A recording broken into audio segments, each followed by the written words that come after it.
I've been meaning to make this video for a while now, like 6, 7, 8 months or so, and I would have made this video if Destiny was at its highest point or its lowest point. We just so happen to be in a severe content drought, so why not now? As a weapons guy, someone who loves getting into perks, loves getting into optimizing weapons, gear, loadouts, loves getting into stat points with the min-max. In this video, I have a topic that is game-wide, and in this video, I'm going to be going back into Destiny 1 a little bit to show some things. Should be a fun one. I want to get something out of the way, get something very clear. There is a lot this game can do better, and I'm debating on a video next week talking about some of that. So is this topic number one on my list or your list? No. But for me personally, it is ranked pretty high. As a weapon guy, I'm going to talk about why. And that is the downright stagnation of weapon barrels, weapon mods, weapon magazines. I have a big issue with this. And as I get through this, there are big pros, big cons, but we're a little over 5 years into Destiny 2. 5 years. And I want to throw some numbers at you. There's 995 non-exotic weapons in Destiny 2's lifespan. There's 99 exotic weapons. So, over 1,000. Let's take a look at the Yellow Jacket, a blue weapon from vanilla Destiny 5 years ago, obtained going through the Vaulted Sunset Red War campaign. It had a tough choice between flared magwell and accurized rounds. Let's bring up the BXR from the 30th anniversary. It has the option of accurized rounds and flared magwell, or even better, let's bring up the current season's Brigand's Law randomly rolled. You guessed it, it's the tough choice of flared magwell or accurized rounds. Ladies and gentlemen, the Yellow Jacket and the Brigand's Law are over 1,800 days apart, and we're still left with that decision between something like accurizes plus 10 range or flared magwell's plus 15 reload and plus 5 stability. I've covered well over half the weapons in the game. And every time, every review, we have the same 12 mag, same barrels, same sights. The only exciting part is when one of the random 4 are on a weapon. Like, is it going to be accurized or ricochet? Is it going to be steady rounds or high cal? Like, that's the excitement on a weapon roll. Again, same 9 barrels, but the issue is the entire left side of the weapon. We have column 1, 2, 3, and 4. Column 1 and 2, the entire left side, hasn't been innovated, like at all. The only thing is extended mag giving plus 10 airborne, and airborne is another system that isn't quite right. And I'm debating on making a video on that too, but the second, I guess, true innovation to these stats would be adept mods, right? Adept stability, but that's just flat bonuses, and it's a good thing. I want more of that. We had perks taken away like drop mag. That was super useful, but they made infinite primary ammo. I can see why they took it away. So for years, we figured it out. We know what to put on weapons, and some mags are just flat out, for the most part, terrible. The only time they are used and get a pick rate is when you have 2 bad mag choices. When it comes up though, the choices are clear. Recoil ending in 0, recoil direction barrel. If it's at 70, put on arrowhead, do you get 100. If the ricochet is there, that's the clear choice 99% of the time, plus 10 stability, plus 5 range. On your bow, you want accuracy. On your weapon mod, you want quick access slaying. All weapons are like this, and it's dated.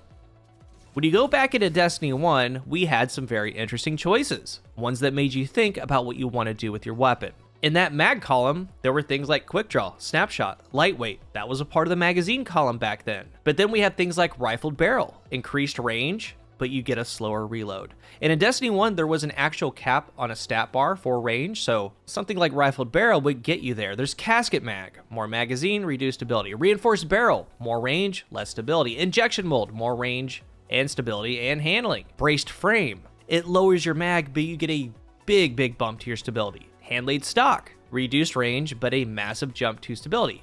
You had the opportunity to make that choice. Like, hey, I want this pulse to be a laser beam, 100 stability. I'm gonna take a hit on range, but it's gonna shoot true. Or hey, this hand cannon, it has rangefinder. I'm gonna add on a ton of range, but I'm gonna lose a little bit of stability. Those were some give and take. Those were trade-off mags, but of course there was also flat bonus mags like hand-loaded, which is now hammer forged. Just a straight bump to range. And oh yeah, explosive rounds was also in the mag.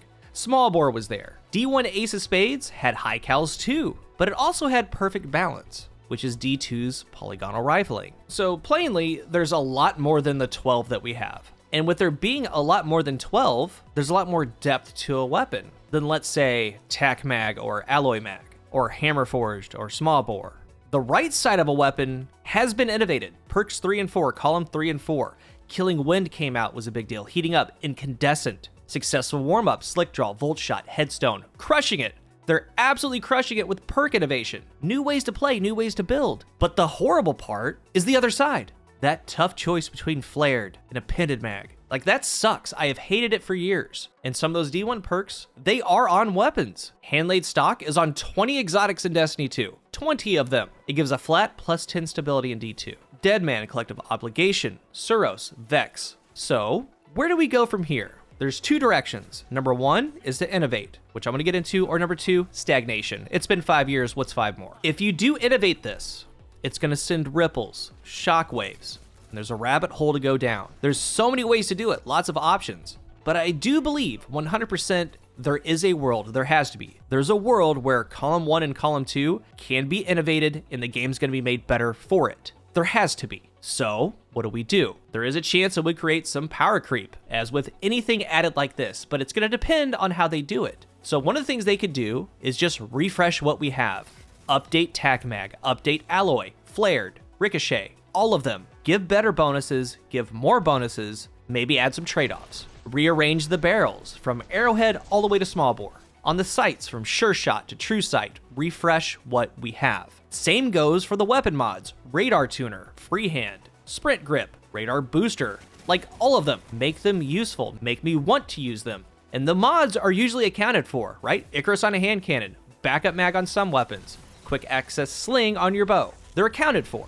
And the other ones don't complete a weapon. So here's where it's going to start getting interesting. Again, the whole goal here is a shakeup to the system that has been in stagnation for 5 years. They could start to include some of those D1 perks or similar. Braced frame, reinforced barrel, hand-laid stock, casket mag, hand-loaded, perfect balance, send it, speed reload, you get it. That's just a few of them. And these perks, they had big bonuses with trade-offs.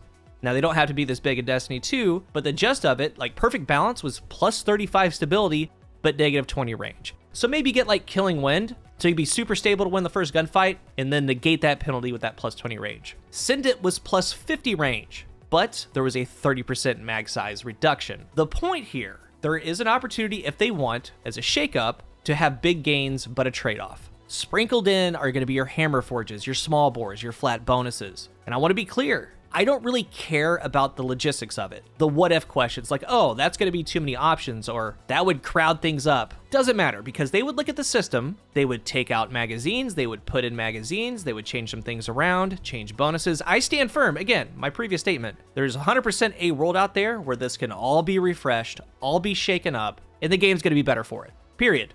There is. So another option would be to add in grips. Grips have been here the whole time. Grips are on Red War exotics. Grips are on Sturm, Crimson. It showed up on Hawkmoon, Malfeasance, Heir Apparent, Devil's Ruin, Telesto, Lumina, Krausthesia, Rat King, Trespasser, Ace, Thorn, Sunshot. You get it. Grips have been in the game. They also have great bonuses. You're seeing them on the screen. Recoil control, increased handling speed, a great increase to handling, slight decrease to stability, so it's a trade-off. So this could be a column 5 option for a weapon, maybe even selectable. You could place on a grip if you want to. They could even be mods. Take out Radar Booster, add Combat Grip. And something like that is really interesting to me. Why not make Grip a mod? Complete handling on a weapon, complete recoil direction on a weapon, more stability, why not? And since it's been this long, something has to be stopping the innovation, which sucks. But as a player, I don't speak for everyone, of course. But something like this is a want. It's a big, big want. To add spice, to add more ways to complete a role, add more ways to make a weapon your own, it's a good thing. And again, the logistics don't really matter, because there is a world where all this can be refreshed, updated, and in a great spot. If you're new here, remember to hit the subscribe button, and if you are subscribed, thank you so much for your support. Again, there's a ton of things that they could work on, there's a ton of things that they could update, and this definitely isn't the first choice for a lot of you, but I do feel the entire game would benefit from it. Let's talk about it. Thank you for watching, and until the next one, I am CoolGuy.